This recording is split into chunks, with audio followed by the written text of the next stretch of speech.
आप देख रहे हैं आजाद बोल इंडिया का हेडलाइन शो। आज है 21 मई 2025। मैं हूं आदिल खान आजाद।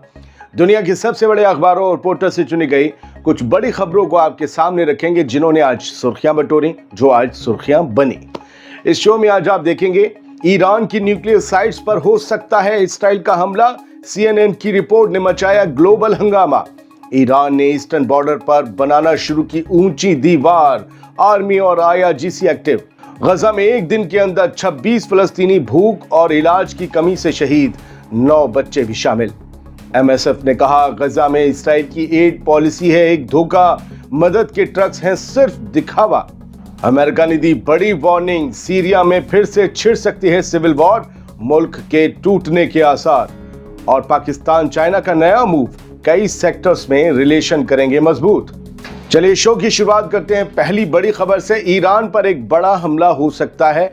अमेरिका के पास एक नई खबर आई है और खबर यह है कि इसराइल जंग के मूड में है, वो भी ईरान से। यूनाइटेड स्टेट्स ऑफ अमेरिका की इंटेलिजेंस का दावा है कि इसराइल ईरान की न्यूक्लियर फैसिलिटीज पर हमला करने की तैयारी में है, और ये सब उस वक्त हो रहा है जब ईरान और अमेरिका के दरमियान बातचीत का ड्रामा भी चल रहा है।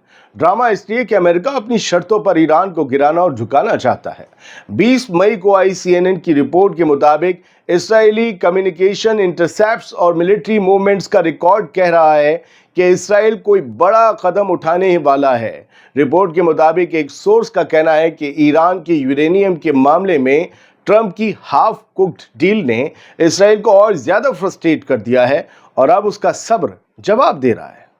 इधर डोनाल्ड ट्रंप की धमकियों का ईरान पर कोई असर भी होता नहीं दिख रहा। ट्रंप कहते रहे कि ईरान ने अगर हमारी बात नहीं मानी तो बुरा होगा, मिलिट्री एक्शन भी हो सकता है, बम की बारिश भी हो सकती है। लेकिन ईरान ने कह दिया है कि कोई रिटर्न प्रपोजल तो मिला नहीं है आपकी तरफ से, ना डायरेक्ट ना इनडायरेक्ट, बात किस पर करें। और ईरान के सुप्रीम लीडर आयतुल्लाह खामनेई ने तो कल ही खुल्लम खुल्ला कह दिया कि अमेरिका के साथ ये न्यूक्लियर बातचीत किसी अंजाम तक नहीं पहुंचेगी। यानी उन्हें पता है हम मीटिंग तो कर रहे हैं लेकिन इसका कोई हल नहीं निकलेगा। बातचीत अगर वो करना चाह रहे हैं तो हम कर रहे हैं, वरना दुनिया हम पर इल्ज़ाम लगाएगी। खैर, CNN की रिपोर्ट के मुताबिक अक्टूबर में इसराइल ने ईरान के मिसाइल प्रोडक्शन सेंटर्स और एयर डिफेंस सिस्टम्स को निशाना बनाया, जिसके बाद ईरान की मिलिट्री पोजीशन पिछले कई दहाइयों में सबसे ज़्यादा कमज़ोर हो गई है। इसके साथ साथ इकनॉमिक सैंक्शंस ने भी, इकनॉमिक पाबंदियों ने भी ईरान की इकनॉमी को कमज़ोर कर दिया है, जबकि इसराइल ने उसकी पावरफुल रीजनल प्रॉक्सीज जैसे हिजबुल्लाह, हमास और हाउथीज़ को तबाह कर दिया है या बड़ा नुकसान पहुँचाया है। इसराइल और ये सब कुछ इस रिपोर्ट में लिखा है।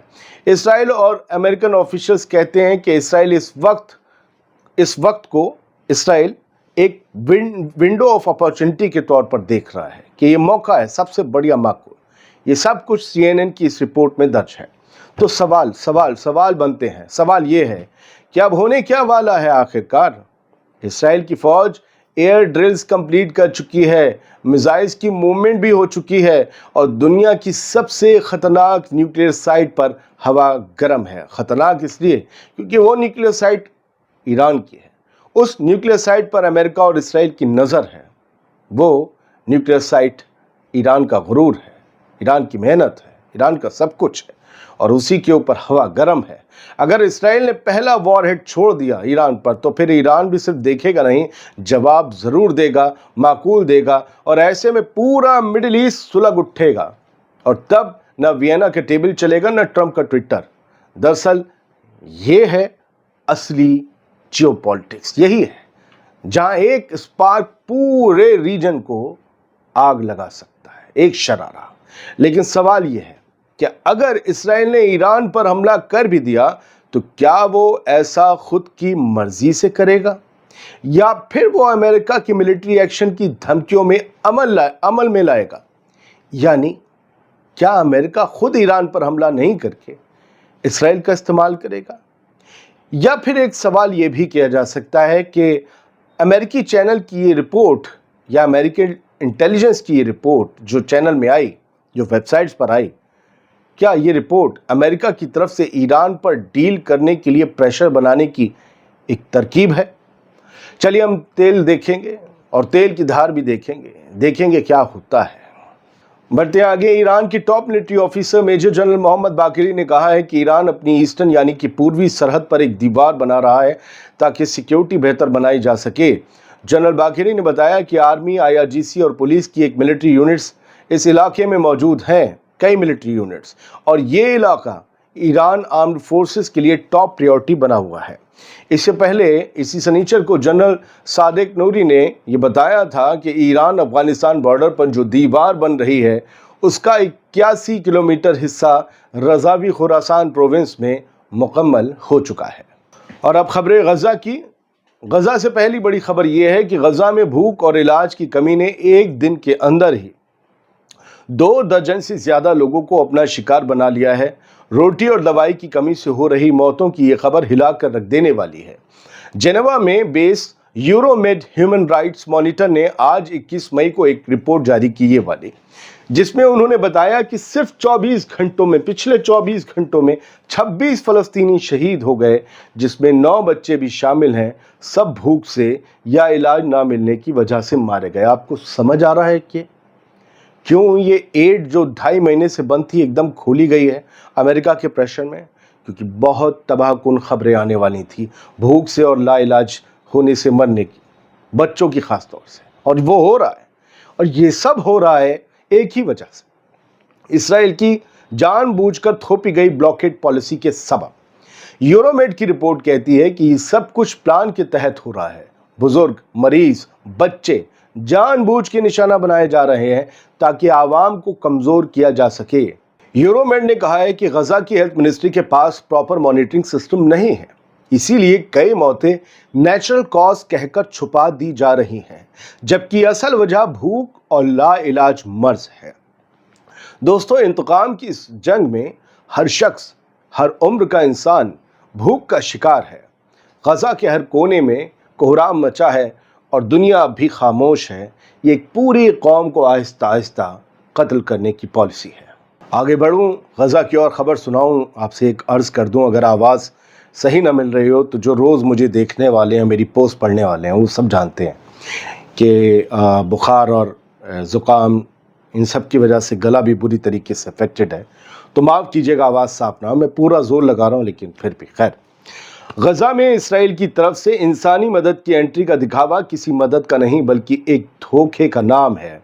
डॉक्टर्स विदाउट बॉर्डर्स यानी एमएसएफ ने 21 मई को जारी एक बयान में इसराइल की सो कॉल्ड एड पॉलिसी को खुली आंखों का धोखा करार दिया है। एमएसएफ की इमरजेंसी कोऑर्डिनेटर पास्केल कोयसार्ड ने गजा के खान यूनिस में जमीनी हालात को परखते हुए कहा कि ये कुछ ट्रक्स भेजना सिर्फ एक धुंध है, एक धोखा है, जिसमें दुनिया को यह दिखाया जा सके कि गजा की सीज यानी नाकेबंदी खत्म हो गई है, जबकि असल में आवाम को सिर्फ जिंदा रखने भर का सामान दिया जा रहा है।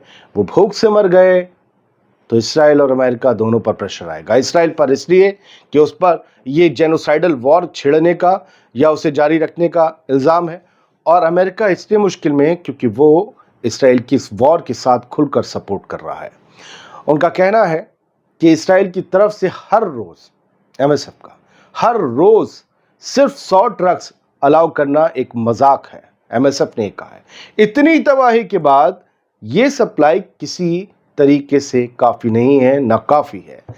एमएसएफ के मुताबिक हॉस्पिटल्स पे इसराइली हमले जारी हैं, इवैक्यूएशन ऑर्डर्स से आवाम को लगातार बेघर किया जा रहा है, खुराक और दवाइयों की सख्त कमी है, और फिर भी दुनिया को बस ये दिखाया जा रहा है कि एड आ रही है। हकीकत ये है कि गजा में सीज अब भी जारी है, बस अब उसे ह्यूमैनिटेरियन एड के लफ्ज़ों में छुपाया जा रहा है। बढ़ते आगे, एक और ख़बर यह है कि यूनाइटेड नेशन का कहना है कि गजा के 14,000 बच्चों की ज़िंदगी भूख और इलाज न मिलने की वजह से ख़तरे में है। इसे हमने कल एक अहम खबर के तौर पर अपने आखिरी वीडियो में आपको दिखाया था। खैर, इसी में कुछ और ख़बरें हैं कि इजरायली फ़ौज ने गजा पर बम्बार्डमेंट जारी रखा है। आज सुबह से 21 मई की सुबह से अब तक कम से कम 40 से ज़्यादा लोग शहीद हो चुके हैं। यूके और यूरोपीय यूनियन के मॉन्स्टर्स वॉर वाले इल्ज़ामात के बावजूद इजराइल ने कोई परवाह नहीं की। गजा के ऑफिशियल्स कह रहे हैं कि इसराइल की भूख से मारने वाली पॉलिसी ने सिर्फ 2 मार्च से अब तक 326 फ़लस्तीनी मार दिए हैं। ये लोग भूख से जो मरे हैं, ये 326 उनकी फिगर है 2 महीने या 2.5 महीने में। यूएन ने वार्निंग दी है कि 14,000 बच्चे, गजा के 14,000 बच्चे अगले 14,000 सिर्फ बच्चे लोग नहीं, 14,000 बच्चे अगले 48 घंटों में भूख और इलाज की कमी से मर सकते हैं। यूएन के मुताबिक कुछ एड ट्रक्स गजा में दाखिल तो हुए हैं, लेकिन इसराइली रिस्ट्रिक्शंस की वजह से किसी भी किस्म की एड अब तक डिस्ट्रीब्यूट नहीं हो सकी है, बांटी नहीं जा सकी है। पाबंदियां कई, खुद इसराइल एड आने की इजाज़त देता है, फिर पाबंदियां लगाता है। एड इसराइल नहीं दे रहा है, इतना मेहरबान नहीं है वो। गजा की हेल्थ मिनिस्ट्री के मुताबिक इस जंग में अब तक 53,573 फ़लस्तीनी शहीद हो चुके हैं, जबकि 1,21,688 जख्मी हैं। अब खबर सीरिया से। सीरिया में एक बार फिर से नई सिविल वॉर छिड़ सकती है और मुल्क कई हिस्सों में बंट सकता है। अमेरिका के सेक्रेटरी ऑफ स्टेट यानी फॉरेन मिनिस्टर कह लीजिए, मार्को रूबियो, उन्होंने मंगल को अमेरिकी सीनेट में एक सख्त वार्निंग दी कि सीरिया एक नई फुल स्केल सिविल वॉर, एक खाना जंगी से बस कुछ हफ्तों के फासले पर खड़ा है। रूबियो का कहना है कि अगर सीजर एक्ट जारी रहा तो सीरिया का फ्यूचर सिर्फ तबाही और फ्रेगमेंटेशन यानी कि बंटवारा या टूटना या विखंडन, इनके यही मुकद्दर है, मतलब यही होगा। रूबियो ने यह भी कहा कि अगर सीरिया गिरा तो लेबनान भी साथ गिर सकता है। अगर हमने अभी संजीदगी से काम न लिया तो सीरिया की हलचल पूरे रीजन में आग की तरह फैल सकती है। बात पाकिस्तान चाइना की दोस्ती की। पाकिस्तान ने बुध को यह ऐलान किया कि वो चाइना के साथ ट्रेड और इन्वेस्टमेंट और ज़्यादा गहरा करने पर राज़ी हो गया है। ये फैसला इंडिया के साथ पाकिस्तान के ख़तरनाक झगड़े के खात्मे के चंद दिन बाद आया है, जिसमें बीजिंग ने दोनों ममालिक को डायलॉग का मशवरा दिया था जब वो झगड़ा हो रहा था। खैर, पाकिस्तान की फॉरेन मिनिस्ट्री के मुताबिक चाइना के साथ अब सिर्फ राब्ता नहीं बल्कि कॉपरेशन भी बढ़ेगा। दोनों ममालिक ने ट्रेड, इन्वेस्टमेंट, एग्रीकल्चर, इंडस्ट्रियलाइजेशन और दूसरे सेक्टर्स में ताउन बढ़ाने का प्लान बनाया है। दोस्तों, चाइना और पाकिस्तान की स्ट्रेटजिक टाइज एक नए दौर में दाखिल हो रही हैं और ये डेवलपमेंट इंडिया के लिए एक और अलार्मिंग स्टेज के जैसा हो चुका है। बहुत बहुत शुक्रिया। हेडलाइंस शो में इतना ही था, दुनिया की बड़ी खबरें। आगे और हिम्मत करेंगे और शो आपके लिए लाए। फेसबुक पेज हमारा ज़रूर ज्वाइन कीजिए, फॉलो कीजिए, शेयर कीजिए, आज़ाद बोल इंडिया नाम से। बहुत बहुत शुक्रिया। सलामत रहिए, खुश रहिए।